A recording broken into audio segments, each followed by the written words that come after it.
Hey everyone, I wanted to talk about defending Trump's executive order 13590, and that's the executive order that combating race and sex stereotyping.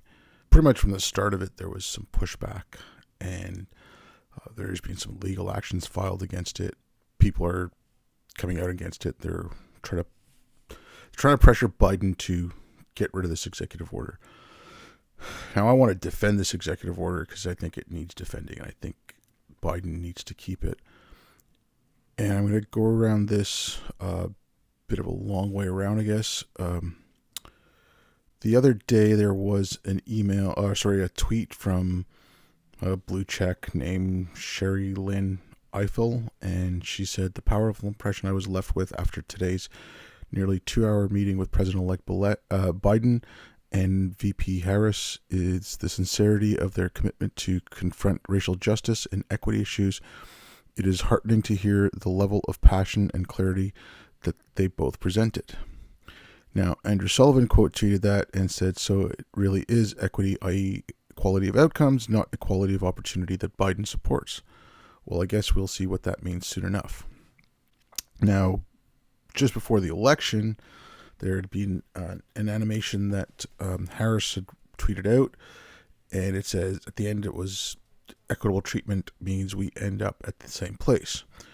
Now, Andrew Sullivan again had tweeted that out, saying Biden-Harris backs the enforcement of equality of outcomes for everyone in America. What else could this mean?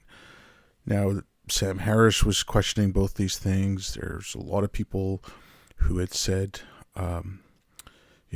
if you're worried about the woke stuff, don't vote for Trump because Trump's going to make it worse. Vote for Biden. Biden will bring the party back to the center. I don't care one way or another how you voted. I think this woke stuff really needs to get out of government and really needs to get out of policy and at all levels. I think it's the cause of most of the issues right now, either directly or indirectly.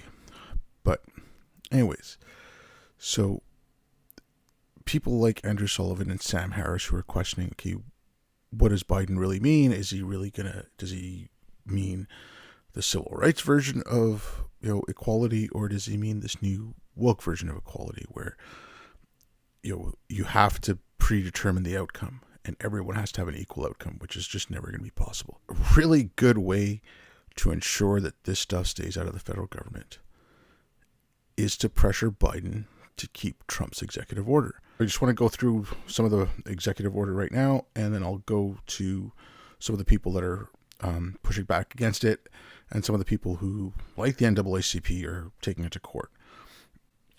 Now, Section 1 is the purpose of the executive order, and it starts off with some patriotic stuff about Gettysburg and then Montgomery and Selma, and then it talks about sacrifice and all that. Then it goes on to say, today, however, many people are pushing a different version of America that is grounded in hierarchies based on collective social and political identities, rather than in the inherent equal dignity of every person as an individual. This ideology is rooted in the pernicious and false belief that America is an irredeemably racist and sexist country, and that some people simply on account of their race or sex are oppressors, and that racial and sexual identities are more important than our common status as human beings and Americans. This destructive ideology is grounded in misrepresentations of our country's history and its role in the world. Although presented as new and revolutionary, they resurrect the discredited notions of the 19th century's apologists for slavery, who, like President Lincoln's rival Stephen A. Douglas, maintained that our government was made on the white basis by white men for the benefit of white men. Our founding documents rejected these racialized views of America, which were soundly defeated on the bloodstained battlefields of Civil War. Yet now they're being repackaged and sold as cutting-edge insights. They are designed to divide us and prevent us from uniting as one people in pursuit of one common destiny for our great country.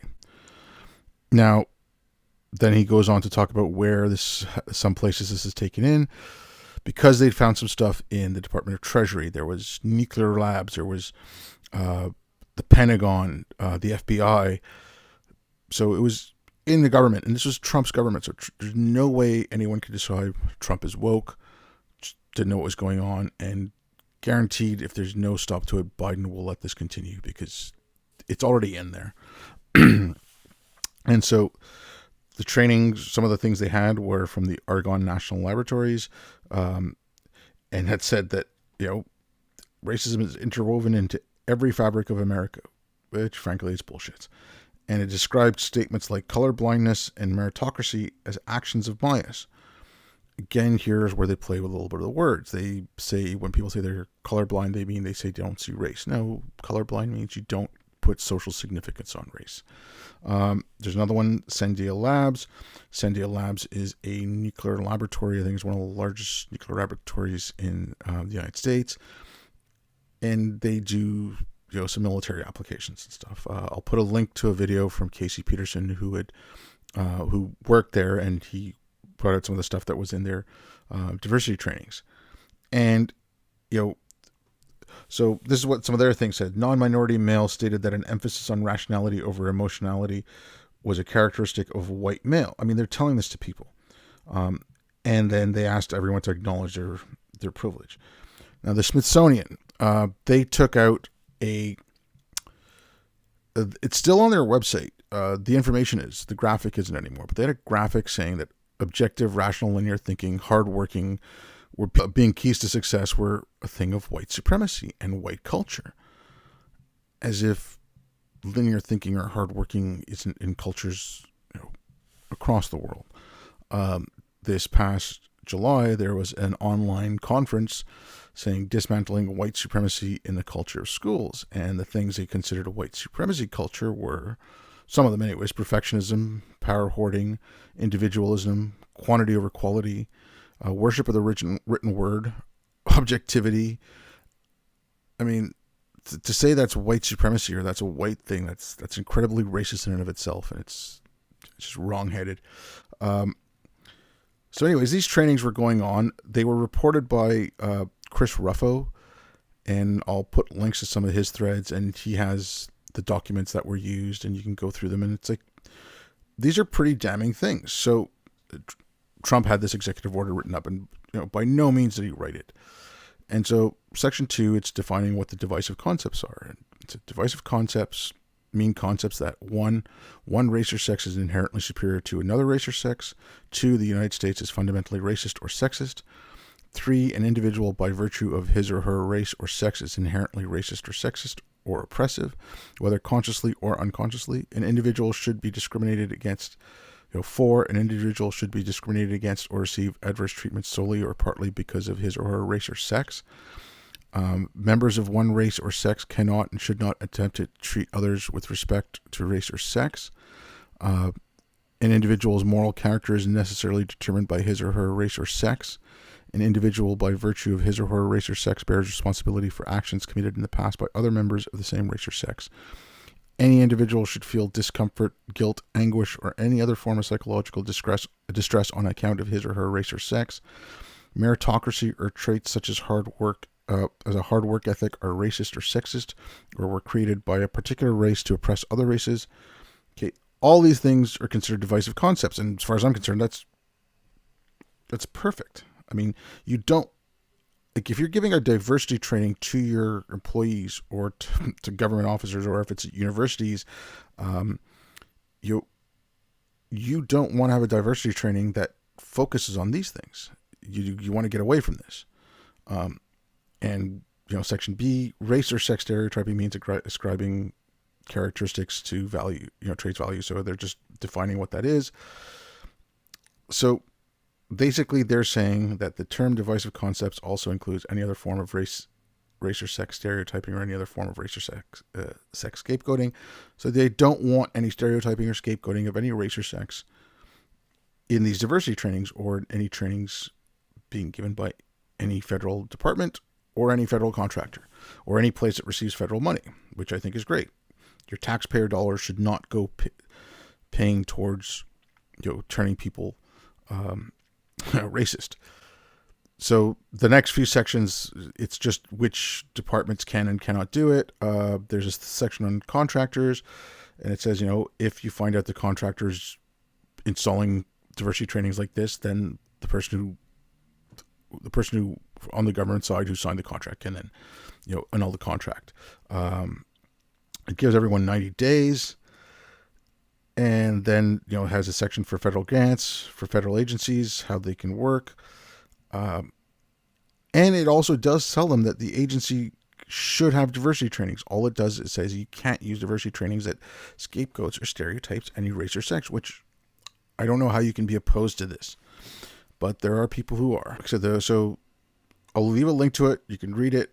It's really well written. It's fairly straightforward. It doesn't ban anything. It doesn't mention critical race theory. It doesn't mention intersectionality. It just says, like I said, you cannot stereotype or scapegoat anyone. So then now there's pushback, or there's been pushback for a while. So back in October, the NAACP, along with the National Urban League and the National Fair Housing Alliance, wants to take the executive order to the Supreme Court, challenging it on free speech. They're saying you're curtailing free speech. This is not a speech issue. If you're giving a diversity training, you're giving a training to your employees, or it's mandatory training for students coming into university. It's mandatory. You're obliging them to take it. It's a training. It's not an opinion. It's not, and frankly, this stuff is based on a lot of garbage. And it states, straight out, white people are all racist. White people are the oppressors. It's an awful, awful ideology. So there you have the NAACP, National Urban League, National Fair Housing Alliance. The ACLU as well says the Biden-Harris administration must rescind President Trump's executive order banning federal entities and contractors from providing employees with training on divisive concepts and harmful ideologies related to race and gender. What Trump deems harmful ideologies are actually concepts diversity trainings used to educate individuals. These aren't not the only ones. Only diversity trainings based in critical race theory and intersectionality and all the rest of it will use this.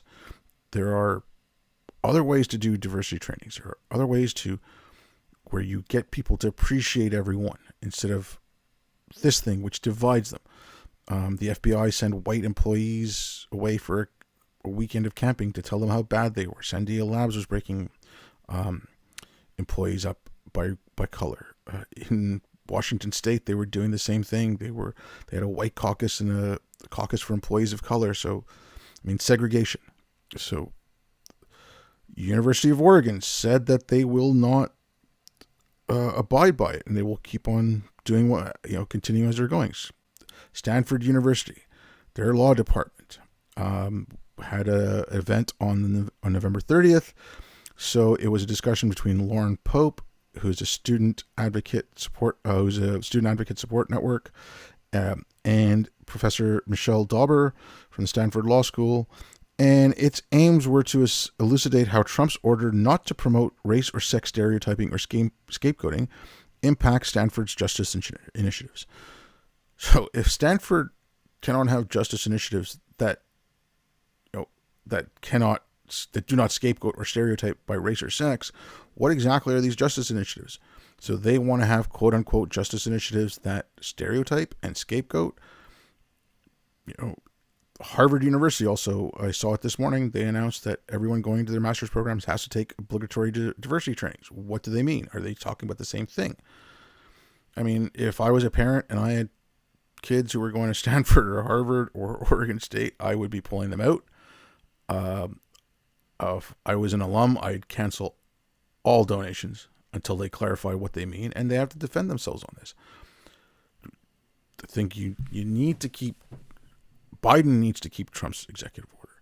You need that there as a bulwark against this getting into the federal government. And then if you have that there and any of these groups take it to the Supreme Court, I don't see how they can win. I don't see how they can get up in the Supreme Court and say they want to stereotype by sex or scapegoat by sex or race or stereotype by sex or race.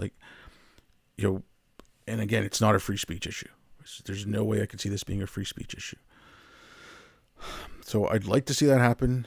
I really wish that I'll link to the article. Aereo magazine had done an article about 14 people who had written things, saying vote for, if you're concerned about the woke stuff, vote for Biden. He'll bring the Democrats back to the center.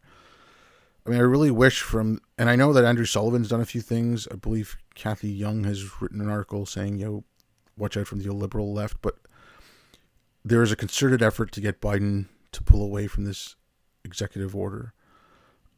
At least from those 14 people, from anyone on the left who is opposed to this stuff, you should make a concerted effort to pressure Biden to keep it. Because I guarantee you, most people in the population, if they know what's being, what they're talking about, they're going to say, why are you opposed to this? Why is the NAACP opposed to an order that, stops stereotyping and scapegoating of races?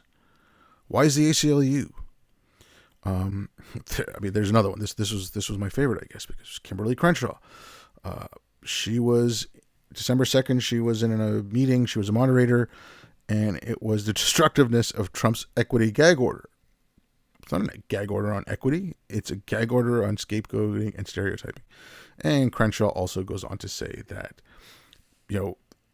intersectionality, structural racism, critical race theory, white supremacy, implicit bias, white privilege, these ideas help many people understand social injustice, and that's exactly why Trump and his co-conspirators want them banned. He never mentions anything. Yes, you're not going to have a white supremacist in classrooms telling people white people are the best, but now you can have a Kimberly Crenshaw telling everyone that white people are racist and the cause of all problems. And he never mentioned critical race theory or intersectionality, but that's where her mind went. And I can, there's plenty of critical race theorists on Twitter who are losing their minds about this stuff. One of them was saying it's going to cause a chilling effect. If saying you can't stereotype by sex or race is going to cause a chilling effect on critical race theory, there's a problem with critical race theory. So again, I urge you guys, start a petition. I'm in Canada. I'd do this if I wasn't Canadian. I mean, I wish my government had something like this. I'm doing whatever little bit I can in Canada to, get this stuff out of our government. But you guys have a great opportunity in the United States.